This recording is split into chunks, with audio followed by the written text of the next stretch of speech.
Hello guys, welcome to my YouTube channel. চলে আসলাম নতুন একটি ভিডিও নিয়ে আপনাদের মাঝে।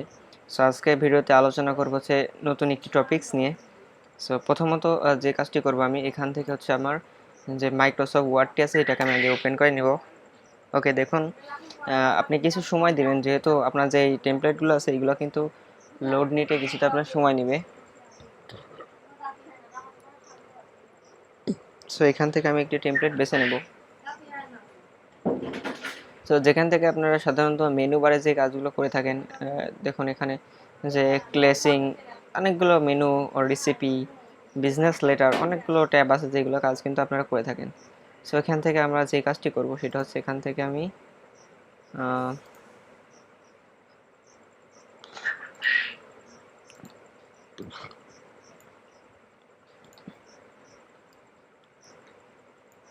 ক্যাটালগ, ঠিক আছে, ক্যাটালগে যে কাজটা আছে এই কাজটি করার চেষ্টা করব, ঠিক আছে।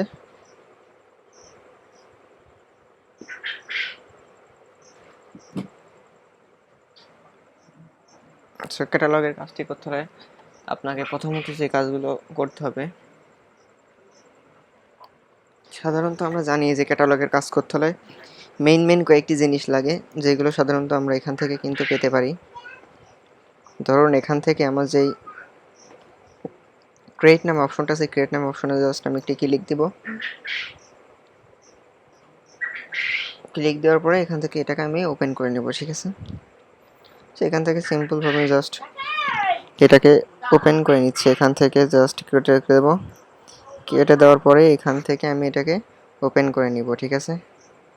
সেটাকে আমি একটু মিনিমাইজ করে রাখবো, রাখার পরে সো জাস্ট ক্রিয়েট যে অপশনটি আছে না, এটা সিলেক্ট করবো, জাস্ট ক্রিয়েট অপশনে ক্লিক দিয়ে কিন্তু এটা আমার ওপেন হয়ে যাবে, ঠিক আছে। এই দেখুন এটা কিন্তু আমার অলরেডি অলমোস্ট ওপেন হয়ে গেছে।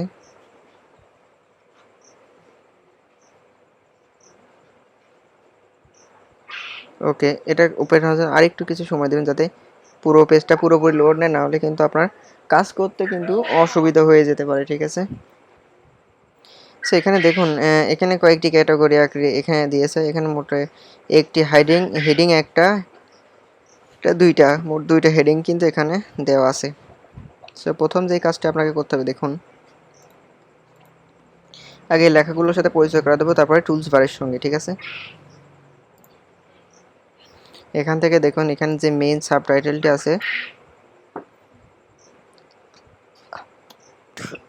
সো আপনি আপনার যেই মেইন টাইটেলটা আপনি দিতে চাচ্ছেন এখানে সেই টাইটেলটা আপনাকে কিন্তু দিয়ে দিতে হবে, ঠিক আছে। তারপর যে ডেট, সো আপনার যে ডেটটা ডিজিটাল সরি হেডিং 1, যেহেতু প্রত্যেকটা শিরোনামের কিন্তু একটি নাম থাকে এবং আলাদা আলাদা কিন্তু নাম্বারিংগুলো করা থাকে, আপনি চাইলে লেখার ফন্ট, টেক্সট সাইজগুলো এগুলো কিন্তু একটু বড় ছোটো করে নিতে পারেন। আর কথার কথা, ধরুন এই যে টেক্সটটা আছে এটা যে ডিজাইন পরিবর্তন চান, তাহলে এখান থেকে আপনি জাস্ট ডিজাইনে যে অপশনটি আছে এখান থেকে এতটুকু সিলেক্ট করে জাস্ট এখানে কিন্তু আপনি ডিজাইনটা কিন্তু সিলেক্ট করে দিতে পারেন, ঠিক আছে। এখান থেকে করে রিনেম করে, প্লাস আপনি যদি চান যে এখান থেকে হচ্ছে আপনার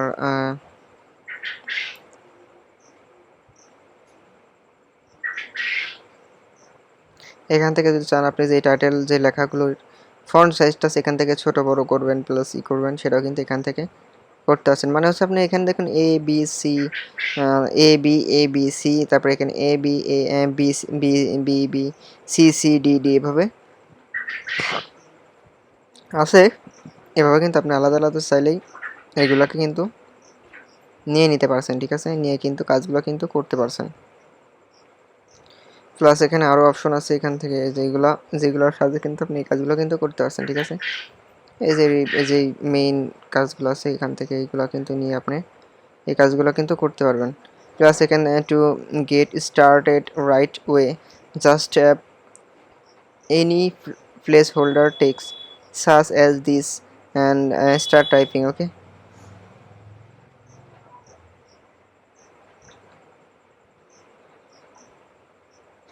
সো রেফারেন্স বলে এখানে দেখুন কয়েকটি লেআউট আছে। তারপরে মেন যে কাজটা হেডিং মানে দেখুন এখানে কিছু কিছু লেখা আছে। এখানে লেখা আছে two get started right away just tap any place holder such as and start typing. So আপনি যদি সাস অ্যাজ থেকে এখান থেকে শুরু করেন, এখানে টাইপিংগুলো কিন্তু আপনি চাইলে ইজিলি কিন্তু করতে পারবেন, ঠিক আছে? এই বিষয়ে কিন্তু এখানে বলা হচ্ছে।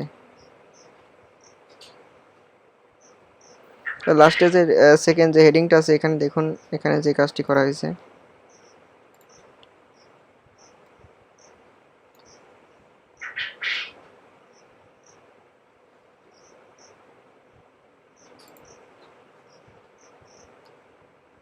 এখান থেকে আপনার যে প্রথম যে কাজটি করতে হবে, আপনার যে কোম্পানি আছে ওখানটা যে জিনিসের কাজ করবেন, ধরুন এই যেমন এই কোম্পানিটা একটি এটা মূলত একটা মেশিনের আর কি পার্টসপাতি, এগুলো সব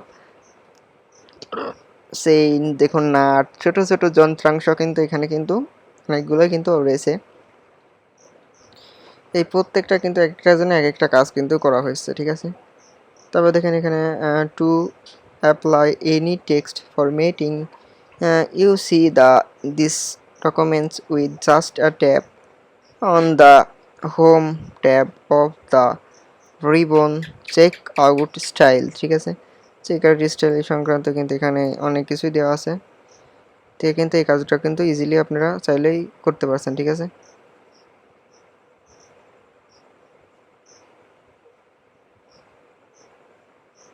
তারপরে এখানে আরও অপশন আছে, দেখুন এখানে যদি দেখি আপনাদেরকে দেখাই, এখানে আরও আছে আপনার যে যন্ত্রাংশের বদলে আপনার যে আপনার মেইন কোম্পানি যেটা আছে ওই টাকা কিন্তু এখান থেকে আপনাকে দিয়ে দিতে হবে। এখান থেকে মাইলসে যে কাজটা আছে এটাও কিন্তু এখানে কিন্তু আপনি চাইলে করতে পারছেন।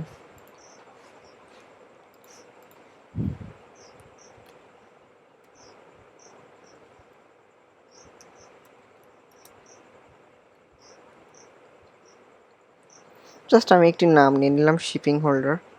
সো আপনার যে কোম্পানি আছে সেই নামটা কিন্তু এখানে দিয়ে দেবেন। সো এখানে ডেটটাও আপনি চাইলে দিয়ে দিতে পারেন।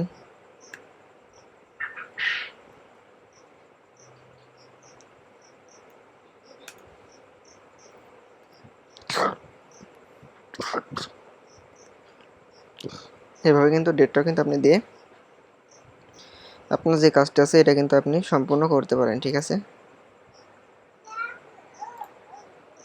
তারপর এখান থেকে চাইলে আপনি ডিজাইনটা পরিবর্তন করতে পারেন। এই দেখুন ঠিক এক একটা কিন্তু আলাদা আলাদাভাবে কিন্তু এই ডিজাইনগুলো কিন্তু এইভাবে কিন্তু টেক্সচার্স হিসেবে হলেও কিন্তু এইভাবে দেখুন এক একটা কিন্তু ডিজাইন কিন্তু আলাদা আলাদা কিন্তু ব্যবহার হয়েছে, ঠিক আছে? এইভাবে কিন্তু আলাদা আলাদা ডিজাইনের কিন্তু কাজগুলো করতে হয়।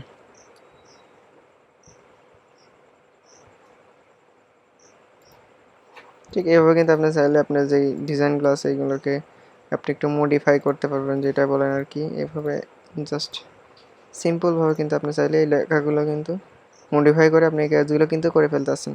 সো আশা করি আপনারা বিষয়টি বুঝতেছেন। সো আজকের ভিডিও পর্যন্তই।